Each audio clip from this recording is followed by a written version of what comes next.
Hi! I thought today we'd talk about something that kind of piqued my interest the other day in a history class when we started talking about these friendly guys, bananas. This is a really interesting way of looking at history sometimes, is looking at history through a commodity or a material like bananas or sugar or sheep.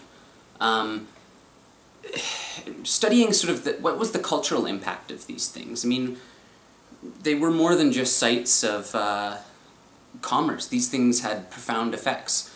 I'm going to talk mostly today about the banana in Central America, and this is just going to be a really general overview and, oh hello, and less about the science of it, because quite frankly if I tried to explain the banana in any sort of scientific terms, I would probably confuse myself and you as well.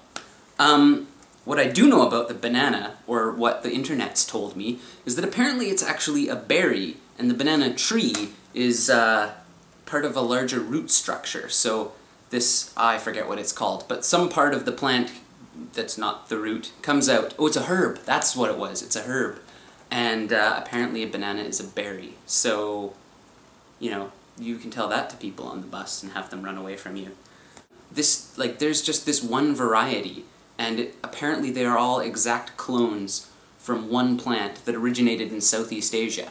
So the history of banana cultivation actually goes back, I have to put this thing down, goes back to around 5000 BCE in Southeast Asia, where people cultivated bananas for eating. So how does this affect Central America? Well, when the Portuguese steamed into Latin America in the 16th century, they brought bananas with them as a food staple. Bananas weren't really known about in Europe. One of the first mentions of them, or actual descriptions of them, is in 1872 in Jules Verne's Around the World in 80 Days. So it took some time for bananas to actually become popular in Europe. Bananas were popular for a while, it started to grow in popularity rather after the Civil War in the United States ended. So some of the biggest sites of banana plantations, although there were many all around Central America, is Brazil and Jamaica. And obviously, this was all tied to slavery. It's really important, there's a lot of literature out there about bananas, but it's really important to remember all of these things for hundreds of years were grown by slaves that were brought over from Africa. So you're looking at, you know, at least in the millions of people that died to produce bananas and were kept in the most horrendous conditions imaginable. I'm going to do other videos about slavery, so I'm going to talk about it, but I'm not going to get into too many specifics about it because it's a whole other discussion. The interesting thing about bananas is kind of when there was this transition, I mean broadly speaking, from slaveries and sort of these local land barons that had banana plantations into larger companies.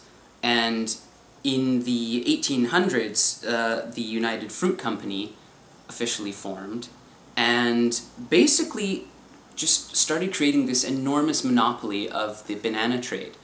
Now, the United Fruit Company also did other things. They had steamship lines, they ran postal services, they were this enormous entity, so much in fact that Latin American journalists started referring to it as El Pulpo, which means octopus, because the United Fruit Company just had all of these tentacles that sort of permeated out into every aspect of life and culture. They really came to prominence in Costa Rica, where the United Fruit Company agreed to build a railroad line to help out the government there.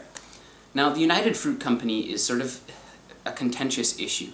There's a lot of controversies and a lot of conspiracy theories surrounding the United Fruit Company, and a lot of them are based in some pretty valid documentation of interference by the United Fruit Company, including links to the CIA. And I know it sounds like, whoa, CIA, but it's true, apparently.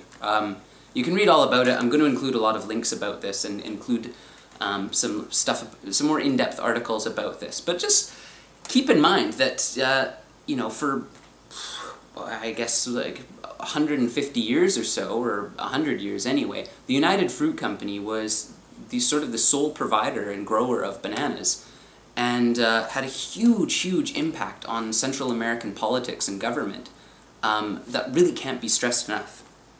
So one of the major influences, which is a polite word for what it was, is in the 1950s, the government, the Arbenz government in Guatemala was going through, they were introducing land reforms. To go back a bit, the United Fruit Company, for many years, had a huge monopoly on land in Latin America.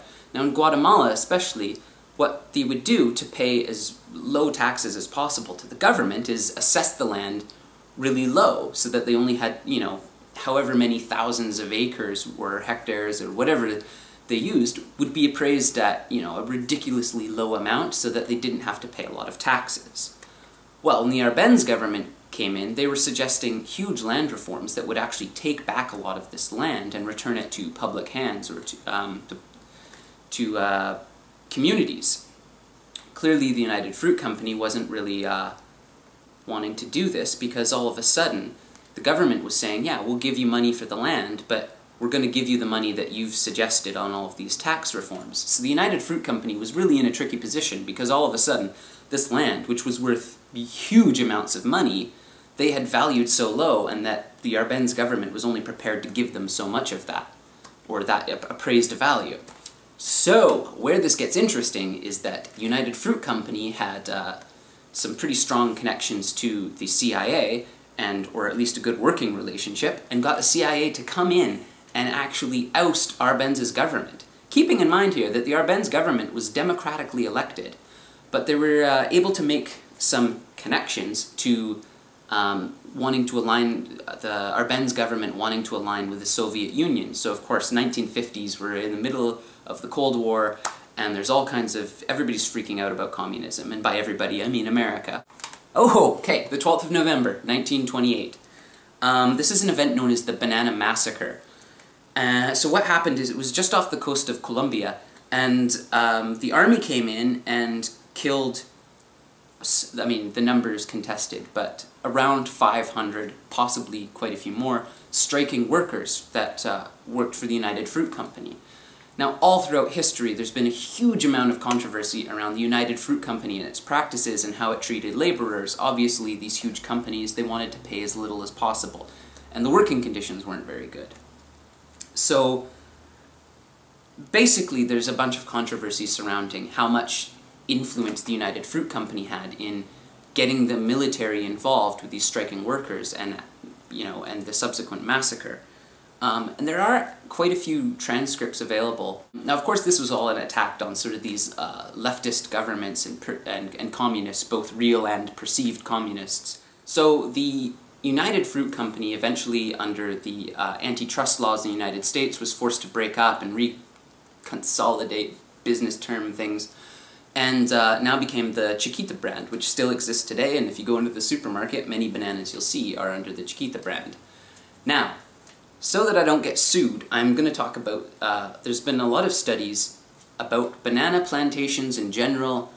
I'm not going to mention any company names, but banana plantations are notoriously horrible places to work. A lot of this is linked to the heavy pesticides used. Bananas are an enormous crop. They're quite sort of fragile little plants because they're, you know, they're all cloned from the same thing. So there's been a lot of controversy surrounding banana plantations and the use of child labor, the working conditions, the mortality rates of workers. This is an ongoing thing. So ongoing, in fact, that just recently some slaves, like modern-day slaves, escaped from a banana plantation in Chiapas, Mexico, believed to be run by the Zetas drug cartel. So, I mean, this is the interesting thing. I mean, we're just talking about this simple little fruit here, and we think about these things as just ordinary, whatever, it's a banana kind of thing, or it's an apple, or it's a lump of sugar. But these things, you know, they have a history unto themselves, and not just as a commodity, but really as a social motivator, as a political motivator, that when you stop and think about it, a huge amount of Latin American history is all based around a banana that I just dropped on the floor.